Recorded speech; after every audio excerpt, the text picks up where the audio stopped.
For those who self-harm, meditation could be dangerous. There are documented cases in the scientific literature of meditation actually really making things a lot worse. I think it needs to be done responsibly. So if things did get kind of intense for you, what guarantee would you be able to share with me now so that you wouldn't then go on and actually self-harm? I wouldn't self-harm without at least a handful of people knowing that I was in that headspace. Yeah, I'm not a safety risk to myself. The hope is that with meditation, Alison will create new neural pathways, just like the monks in Davidson's study. It won't be easy. The monks each had an average of 35,000 hours meditation experience. Close your eyes now, Alison. But Alison's course will only run for 8 weeks. No matter what the outcome, Alison's story will have impact for self-harmers everywhere, and may well reveal something greater about the currents running deep through our society. Almost every day, Alison Dower experiences emotions so overwhelming they can lead to self-harm. It's a familiar story for many of the 200,000 Australians who self-injure every month. But now Alison's been accepted into a course of therapy that could remove self-harm from her life. So welcome everyone to the 8-week mindfulness-based stress reduction program. Mindfulness is used to treat diverse conditions from anorexia to chronic back pain. In this group, Alison is the only one who self-harms. Mindfulness works. It's about adding a technique. It's a technique that can replace self-harm as a means of managing anxiety and overwhelming negative emotions. I'd like to acknowledge the effort that you've taken to come along today and spending 8 weeks of doing what to outsiders might seem like nothing, sitting and Despite walking. the calm atmosphere, for people struggling to control their emotions, mindfulness is a huge challenge. So if you like, just close your eyes and drop down into the body. This is a very difficult skill to learn. The ability to sit and pay attention to the present moment is the simplest of things and the most difficult of things at once. It's a dramatic change from how Alison usually tries to avoid self-harm. Up till now, she's filled her life with constant activity, hoping to keep her anxiety at bay. Monday is uni, karate and then ballroom. Tuesday is climbing. Wednesday's work and touch. Thursday's work and karate. Friday. If I have time by myself to start thinking, I can find that very stressful. Mindfulness will take her into the quiet rooms where she has always felt most vulnerable.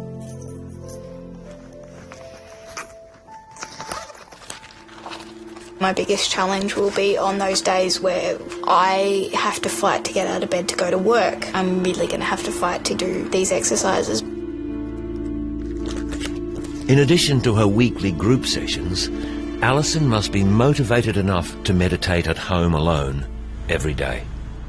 I've just completed my first mindfulness activities.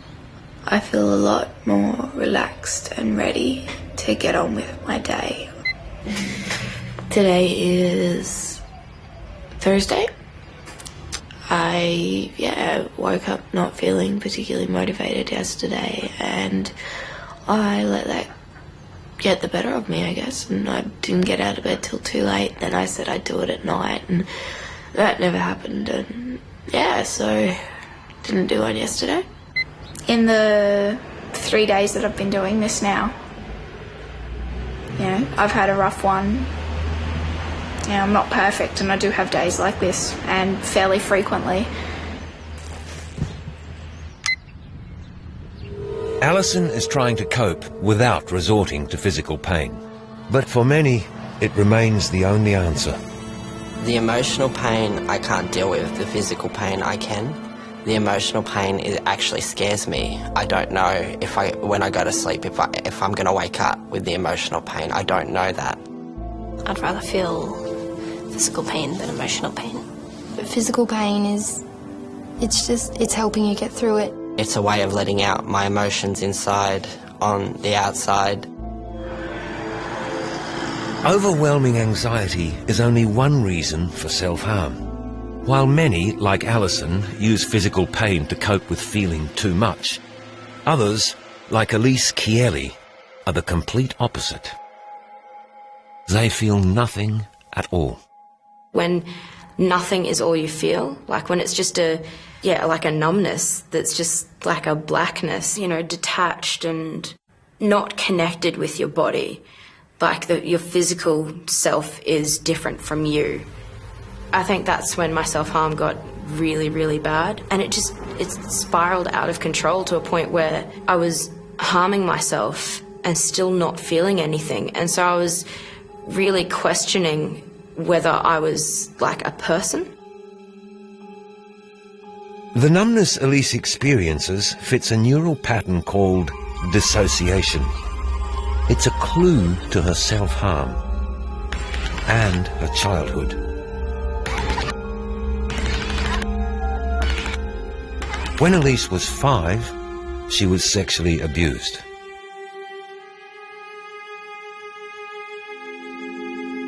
There's always that kind of back of the mind, would I have gone this path? I don't know what I would be if that hadn't have happened, so I have no idea. Dissociation may have been a survival tactic deployed by Elise's childhood brain cells. Electrochemical connections between these cells are formed by every childhood experience we have. But faced with abuse, Elise's young brain cells may have restricted her ability to feel. It's some sort of automatic survival technique. You sometimes see dissociation in the animal programs on television where the animal can't get away and just lies down and watches itself being eaten. That appears to be a freezing response, which may well be the basic biological underpinning of what we call dissociation. They learn to mentally disconnect as best they can so that they can remove themselves from it and not be exposed to the full horror and the shame and the physical pain of it. The abuse ended when Elise was 12. But the neurological template it had created remained. By the time she reached high school, Elise was having trouble feeling anything at all. I remember talking to people and being like, I'm not like you. They had all these experiences that I just didn't, because I didn't feel it. And even when someone would, tease me or something, it just went from this real, hurt to just nothing. Elise's dissociation was becoming a problem. At 13, she became so desperate she began to self-harm. I can only guess and speculate. It must be like feeling that you're dead. So when other people are distressed, you feel nothing. When something happens in your life, you just don't feel it. You feel as though you no longer react in the way that ordinarily people do. Dissociation is a trigger for self-harm that has fascinated Professor Barry Nurcombe for over 30 years. Just how much pain do people like Elise feel when they self-injure? Today, the aim is to test Elise's perception of physical pain. He will time Elise's ability to tolerate near-freezing water. It's called a cold pressor test. Just above the elbow, right? That's pretty cold. The ordinary person would find it would be about 60 seconds would be the usual period of pain tolerance. And the pain is a bursting kind of pain, very unpleasant. The aim is to cause pain without doing any damage.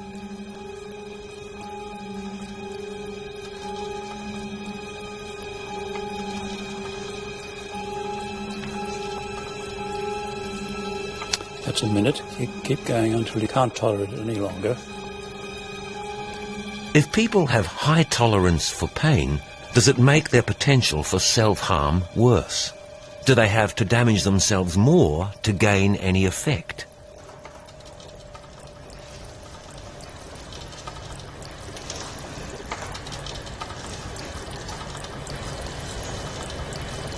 I think that's probably about it. Okay. The joints in my Good. fingers are starting to freeze. Yes, that's good. Thanks very much. Elise lasts 1 minute and 50 seconds in near-freezing water. Her inability to feel means her pain tolerance is so high it's nearly double the average. It's a result that reveals the extent of Elise's dissociation. And for many who self-harm, it's a neural pattern that not only numbs physical sensation, but emotions as well.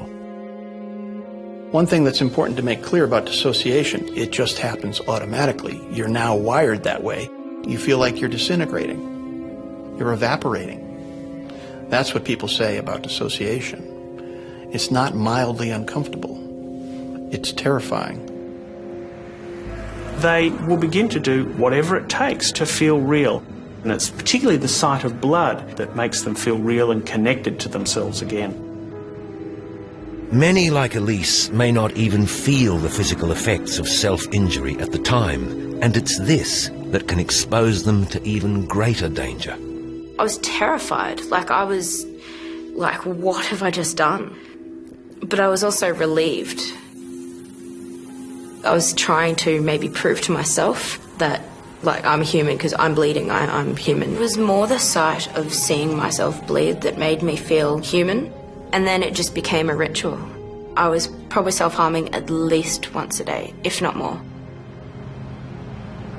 I really feel that this was part of her abuse coming out in this way. And I can still feel the cold chill that I got when she showed me, and the scars. It scared the hell out of me, I must admit. I still can't forgive this guy. It was a fellow church member who abused Elise. Her parents did not find out until it was too late. I don't know whether through this self-harm it's helped her through it, or whether it's again created like another layer of scars over it so that it'll appear somewhere else again in later life, or what. I really don't know. The way that I'm feeling at the moment, I keep wanting to revert to coping mechanisms like self-harm that I've used in the past. And it's like one of those relationships that you know is terrible for you, but you just can't get away from. Until now, a traumatic childhood like Elise's was thought to be the only road to self-harm. But the latest statistics tell a different story.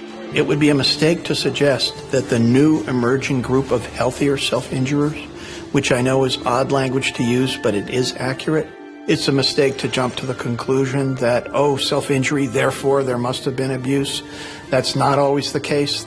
It's such a part of our everyday culture that people believe that trauma underlies all mental disorders that we forget that there are other factors involved in the development of self-harm. How do other seemingly ordinary childhoods lead to self-harm? Scientists believe the child-parent bond does hold some of the answers. It's called attachment, and it begins in the first few hours of life. It's that transfer of mindfulness from the parent to the child. All the soothing that the parent does provides a set of models that the child can use down the track. First coined in the 1950s, it's a theory that underpins modern psychiatry. A secure attachment teaches a child to cope and self-soothe. It's an ability that many who self-harm seem to lack. If you've never formed that deep attachment, you've got to find something that soothes you. If self-injuring soothes you, that's what you're going to do.